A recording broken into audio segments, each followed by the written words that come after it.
Hey there, music lovers. Today we're tackling a common problem that many of us face when managing our music libraries. Picture this. You're using iTunes on your Windows 10 machine to organize your music collection, all while streaming your favorite tunes to your Apple TV via AirPlay. It's all smooth sailing until you realize you want to set up a secondary AirPlay receiver for a different room. Enter the confusion around AirPlay compatibility and whether iTunes on Windows can play nice with it. Let's dive into this musical dilemma. Now, let's talk about the solution to our AirPlay compatibility problem. Our hero decided to go for the WiiM Mini AirPlay 2 wireless audio streamer, a device that claims to support AirPlay 2.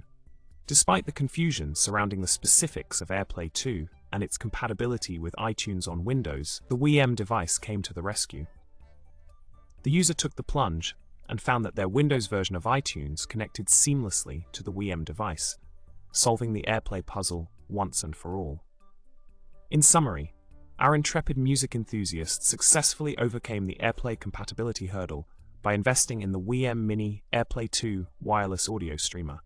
This nifty device proved to be the missing piece in the puzzle, allowing seamless integration between iTunes on Windows and the secondary AirPlay receiver. So, if you ever find yourself in a similar musical predicament, fear not. There are solutions out there waiting to turn your music streaming dreams into reality. Until next time, remember to subscribe, like, and drop a comment below with your favorite music streaming setup hack. Stay groovy, music aficionados.